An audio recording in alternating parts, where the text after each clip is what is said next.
Arratsaldeon eta eskerrik asko guztioi. Esan bezala ni Josu Santamaria naiz, arkeologoa eta, zorionez, iaz Astuen Oroimena elkarteekin harremanetan jartzeko aukera izan genuen, batez ere Eusko Jaurlaritzaren ondare kulturaleko zentroaren bidezko proiektu bat egiten ari ginelako, kanpo frontearen aztarnak arakatuz, frontearen aztarnak, ondarrutik hemendik pasatzen zen fronteari, Itxotetara, eta gero Arabako iparraldean zegoen fronte hori, pizkate ze aztarna arkeologikoa dauden arakatzen, esan bezala ez. Eta, zergatik hau, beti, bilatzen dena ez, gaur egun batez ere da, erakunde publiko, elkarte eta gero ere entitate zientifikoen arteko elkarlan bat egotea, gure historiaren atal hauek ezagutzearren, ez? Eta egia da, gerra zibila eta frankismoa eta iragan guzti hau zorionez, beti itzalpean egon den hori eta isilpean egon den hori gero eta gutxiago dago, eta zentzu horretan historia ezagutzeko iturri askotara jo dezakegu, ez? Iturri dokumentaletara edo idatzietara, eta horren inguruan bere liburu potente daude inkluso eskualde honetan, horren inguruan, gero ahozko testigantzak, eta hor, hemen ere inguru honetan lan asko egin da, pilatu egin du kamara. Inguru honetan ere ahozko testigantza desente jaso izan da, eta nire kasua, batez interesa zertan dagoen, iturri materialetan, arkeologikoetan. Eta hemen, hemen pizkate, hau da pizka proposamena, ez? Gerraren historia arkeologiko bat egitea. Eta zertan datza gerraren historia arkeologiko bat?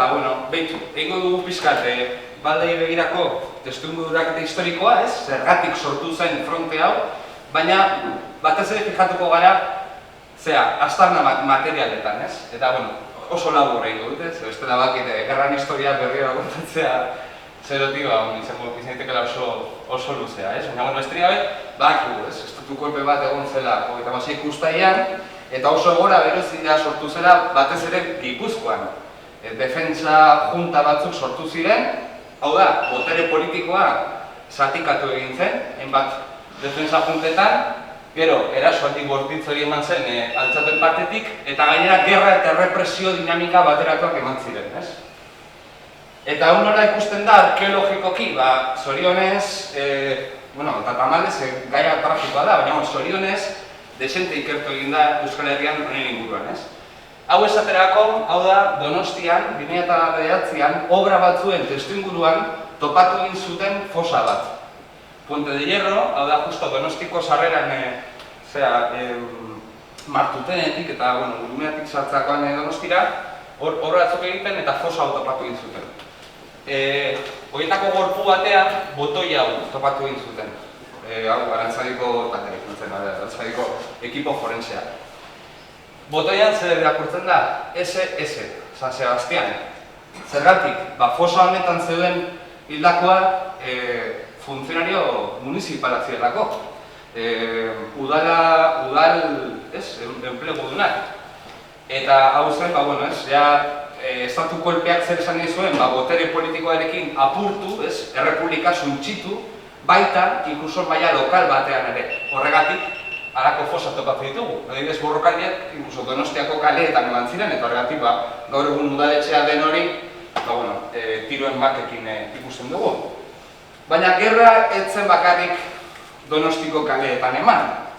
Izan ere bakigu, altxatuek oso erasoaldi bortitza egin zutela Gipuzkoan zehar, eta horren inguruko ere irudi oso ikoniko bat sortu zen, eta da, hau, zubi suntxituak.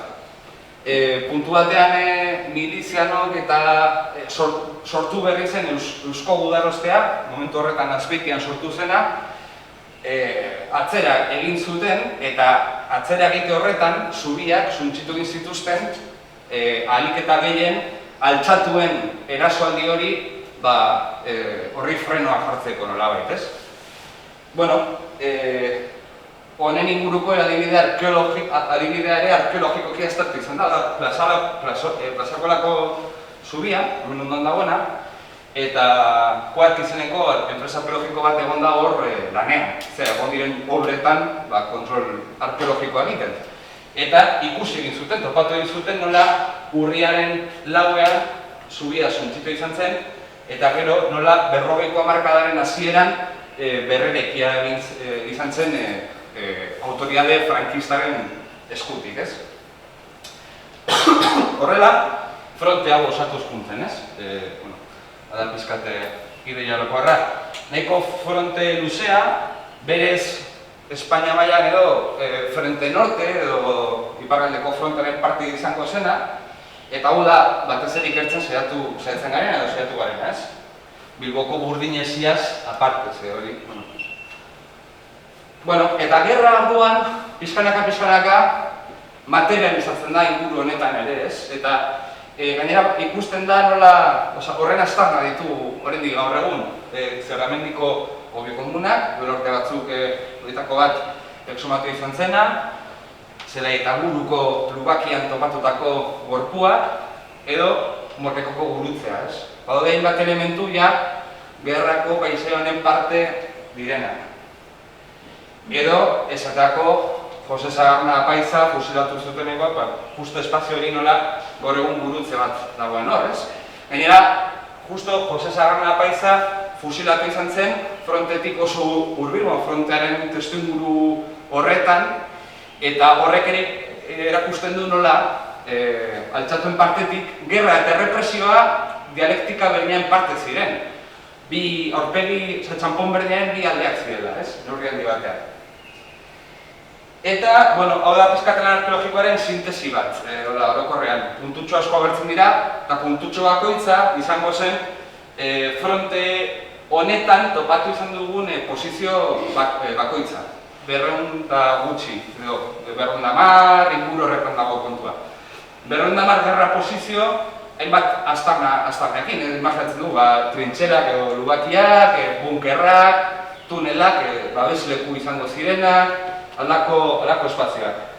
Batez ere, antzematen da nola, Arabako iparraldean bereziki densitate handia dago antzematen da mapan, hau hainbat faktoreren esku egon daiteke, alde batetik Araban hasi ginelako lehenago, eta orduan, gehiago nire patateroa naiz, beraz, ere Araban ikertzekoz erraztasun handiagoak izan ditut, eta bestalde gaineraka, parte handi bat ja, parke naturalak daude, justo, guretan, Gorbeiako parke naturala, Urkeolakoa, Aizkorria aratzekoa, beraz, hor, suposatzen da, aztarnen konservazio maila hobea dela, ez? Inguru honetan, batzu ezagutuko duzu, gerraren materializazio honetan, inguru honetan, Eurrean 21 eman zela gizareko guda, eta hemen gainera, horren ondorioz egon zen oso hildako ospetsua momentu horretan, Fulgencio Mateos, Bilboko zinegotzi sozialista zena, eta gero gainera bataili bati bere izena jarri ziotela, hau ere, hemen inguruan landu izan da, eta hau da bertan dagoen panela, baina, ikus dagoen paisaia nola aldatzen den, hau da 2006ko irudia, eta hau da 2008koa, neuk ateratakoa. Antzematen da lehen basoa zena, orain jaztela, ez?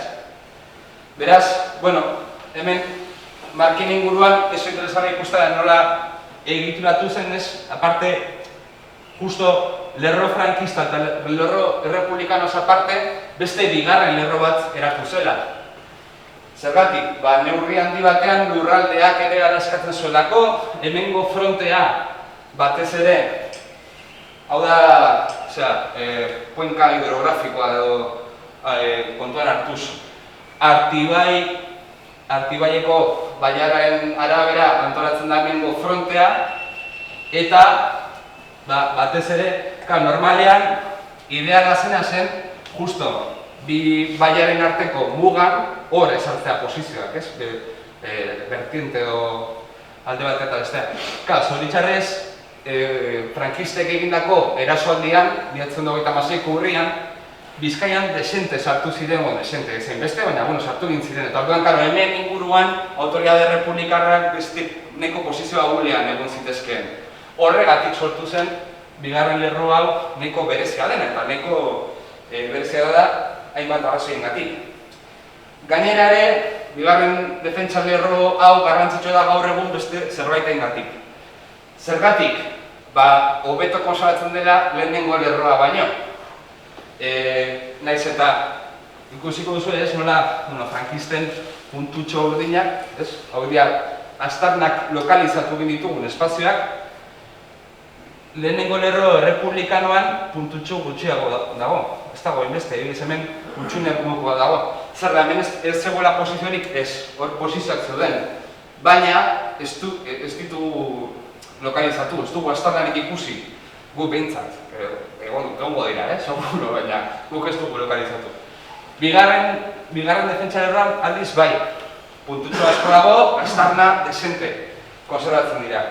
Eta hau lurralde antolaketari lotuta dago. Hau ez da gerrako logika bat, hau da, urrengo hamarkadetan eman izan den prozesua. Eta hau da, egur horniketari buruzko mapa bat. Eusko Jaurlaritzaren datu basetik ateratakoa, eta bertan, suministro de madera, da ipatzen den hori, eta ikusiko zuen nola, marroiez dagoena da oso handia, egur horniketan garrantzi handiko espazioak. Eta laranja dena ere handia. Nik uste batez ere, antzematen dena da nola, Bizkaian zehar tartekatzen dira egur horniketa handia, edo inkluso oso handia daukaten espazioak, Araban nahiko gutxi, ez dago ia kolorerik. Arabak ez du egur horniketan asko parte hartzen, baina inguru honetan bereziki hau oso presente dago. Eta gainera badakigu ere, gertu izan dena, banda marroiarekin eta guzti horrekin, ez? Beraz, eta hemen, inguru honetan eman den paisaien aldaketa oso handia da, baso mosketarekin. Eta inkluso argazketan antzematen da. Hau izan daiteke arazo bat aztarnen konservazioari begira, baina batzuetan ere aukera bat izan daiteke. Eta hori da pizkat ikusiko duguna. Esateko, badakigu akarrerin lehen lerroko posizio republikar oso garrantzitsu bat egon zela. Baina gaur egun, zoritxarrez, behintzat lurrazalean ez da inbestan antzematen. Oso zaila da orain ja, Lubakiak da zehozan antzematen da, baina topografia asko aldatu egin da, baina azken urtetan, hau ez da izan denboraren poderioz, aztarnak eskutatzen direla, suntzitzen direla, hau izan da, duela oso gutxiko prozesua. Baina esan bezala, bigarren defentsa lerroan bai aztarna asko konserbatzen direla.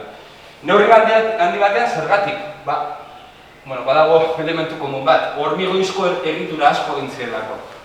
Horregatik ere aipatzen da, hor argia aldizkarian burdinesi txikia edo, izan zen pizkate kasetariarekin brometan erabilitako termino bat, hau pizkate hemengoa burdinesi txiki bat dela, baina berak hartu du, ez eta ikuste titular bezala bakago, oso aproposia izan daiteke esatea markinen dagoela burdinesi txiki bat, ez?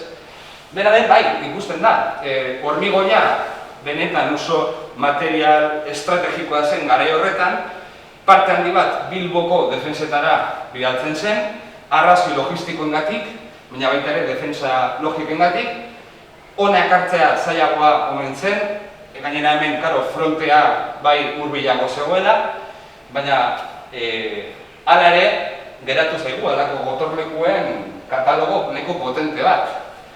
Zapola kasu, eta hau da, iaz egindakoa, eta da besterik gabe, gure partetik dokumentazio grafiko egin genuen, eta gainera enklabe kooperatibako Mirenen laguntzaz, modelo, irudimentxoko modelo bat, eta pizkate batez ere lekua ezagutzeko, ikerkuntzaren parte bezala, baina gero ere material didaktiko gisa ez. Eta, horren ja, hemen gisa bi biblian partetik.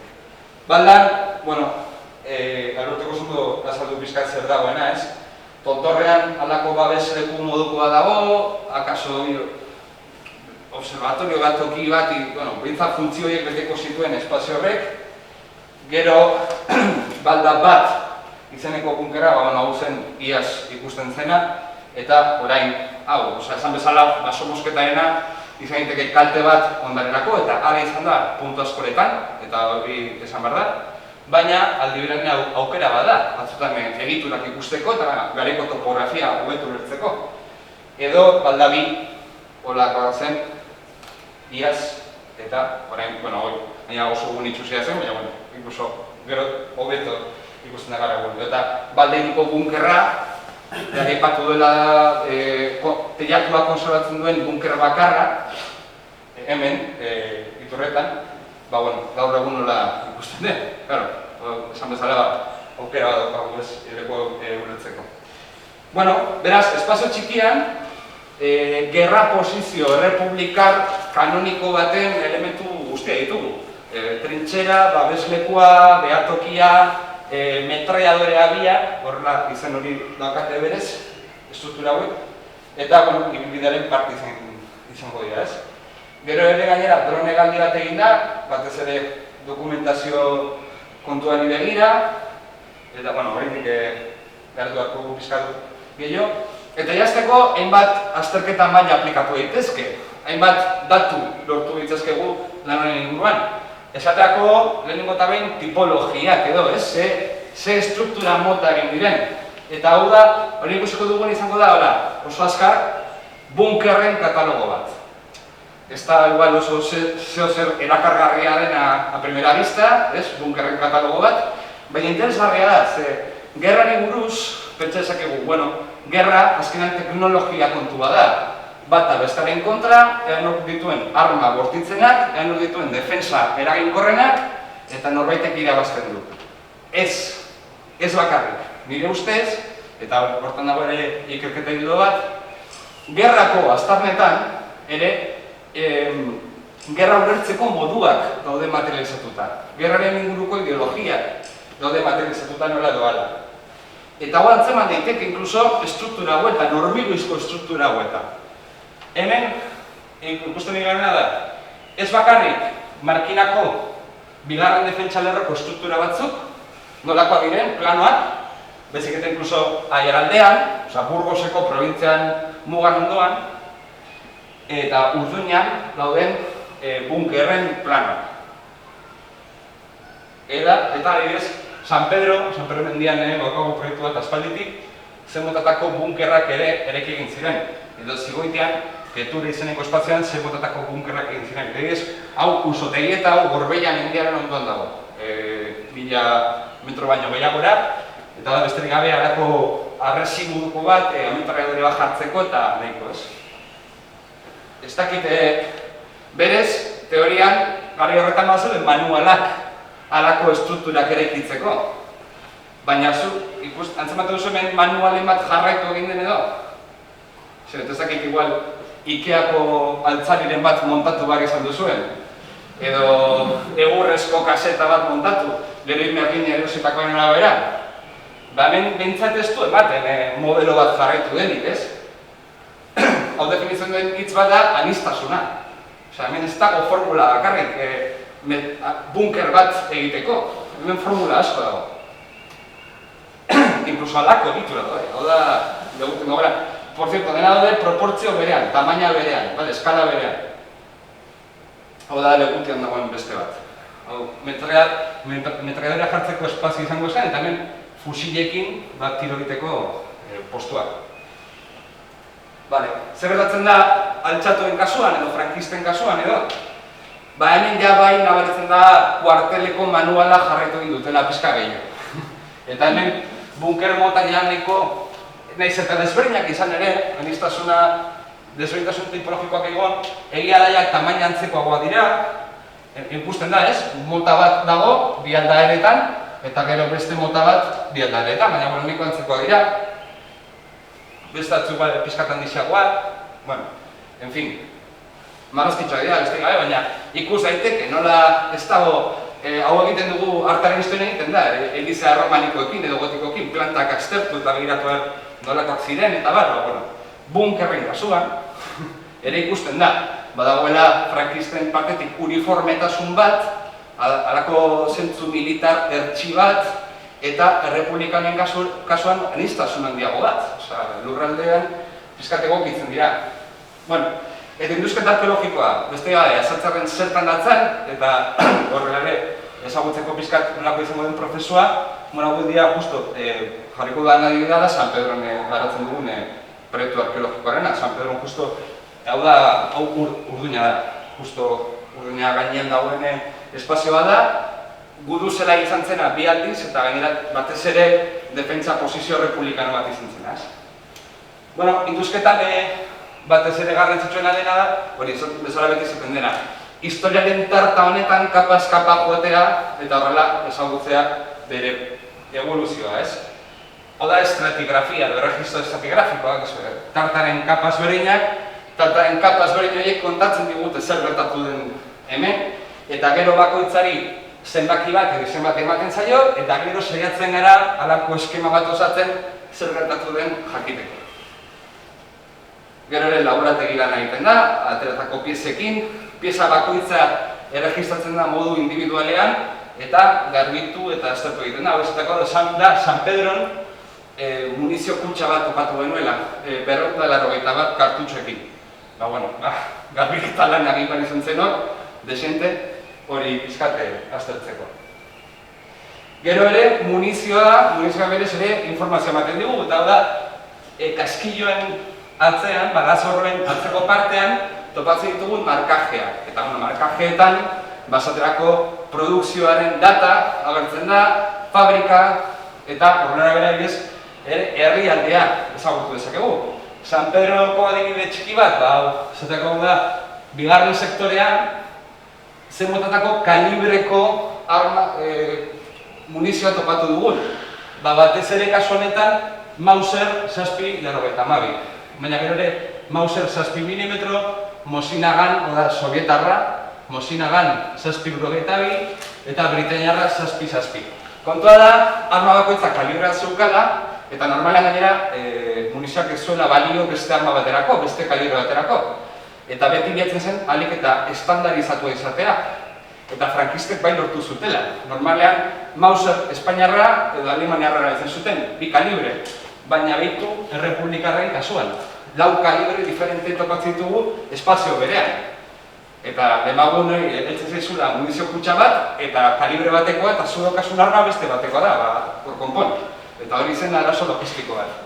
Eta behitu herrialdeak, kasu honetan. Sektore bereinan da, munizioaren jatorria lurrialdeetan Txekoslovakiarra da, gero ere Britainianikoa, Sovietar Batasunekoa, eta bakarrik 9% bat Espainiakoa. Beraz, Espainiako Gerra Zibila hitza esaten denean, Espainiako Gerra Zibila izango zen 9% batean. Ze berez, hemen ikusten duguna da, halako bigarren mundu gerra bat, gerra nazioarteko gerra bat, behintzat zentzu materialean oso argi geratzen da. Hau da gaur egungo Gerra Zibilek ere, Siriakoa kasu, ea zenbateraino den benetan Gerra Zibil bat, ez? Eta horren arabera, egiteke lan bat, sasi forensea dena, ez? Edo zer gertatu den hemen, ez? Krimenaren estenan, zentzuk izan diren borrokaguneak eta zentzuk ez. Honek, erakusten du, non egin izan den tiro, ze gero eta kaskillo den ziade gehiago topatu izan da. Beraz ikusten dugu, zentzu ziren gune aproposenak, eta munizio gutxo. Eta pieza bakoitzak, eta Eta segundatako elementuak, eguneoko bizitzan elementuak, sardeskak, latak, botilla, zatiak eta bat topatzen ditugu. San Pedroen kasuan, zetako bi ezur topatu genituen giza ezurrak direnak, garezur zatiak, zehazki, baina bi zati dira eta gainera batetik bestera metro bateko distantzia zegoen. Ez ziren agertu batera, baina ez dakit antzamatu duzu, baina enkajatzen dute. Topatu genuen zati bat hemen, beste bat hemen, baina buru berdinekoa dira. Eta hau zer da, eta ez genuen besterik topatu. Hemen egondako bombardaketan, gorpu batek hainbeste sufritu zuen estanda hori, zerritu, literalki buruak estanda egin zioela, nola. Eta horren zatiak topatu izan ditugu. Eta, arrantzadikoei bidali genizkion, azterketa egiteko, ez? Eta, batzuetan inkluso normalean arkeologia anonimoen lurralde izaten da, testu idatzietan eta osko testigantzetan normalean izen eta abizenak ezagutzen ditugu edo tartan ditugu. Baina arkeologia normalean ez. Arkeologian ez dakigu, zehazkin nor dagoen hor. Bai, imaginatu zekegu, hemen batari bat zegoela, edo konpainia bat, edo euskalo, baina ez dakigu, zehazki, izena bizen kontu hori, ez? Batzutan bai, esateko da, topatako identifikazio txapa bat, topatu ginen, normalan identifikazio txapak gorpuei lotuta goten dira, zazken identifikazio txapak zertarako eramaten ziren. Iezkero, zure gorpua identifikatzearen. Kasu honetan ez genuen gorpuri topatu, eta zergatik, Manuel Mogrovejo izeneko miliziano hau etzelako hil San Pedro mendian. Baina geroago gainera, oso bizitzapot arriskutxo izan zuen eta oso abenturaz josia, tamalez, berraintzat, eta inkluso bihurtu zen, holokausto, Matauseneko prozesu esparrutik pasatu zen, 40ko hamarkadan, eta bihurtu zen Euskal Herrian holokaustoa bizirik pasatu duten 72 euskaldunetako bat bihurtu zen Manuel Mogrovejo Zornotzako gaztea. Eta beste gabe, induzketa arkeologikoak gero gainera hau dauka. Emaitzak ere azaldu behar direla, hau da, hemengo irudi bat. Materialak berez Bilboko Arkeologi Museoan entregatu behar dira, txosten batekin batera, eta gero ere emaitzak, memoria arkeologiko bat egiten da, arkeoikuska izeneko urtekari arkeologikoan ere argitaratzen dira, bisitakiak egiten dira, eta baina dena den hori, prozesu guztia dago, ez? Eta izan da pizkat, nire azalpena, pizkat ikustaren zer egin egiten.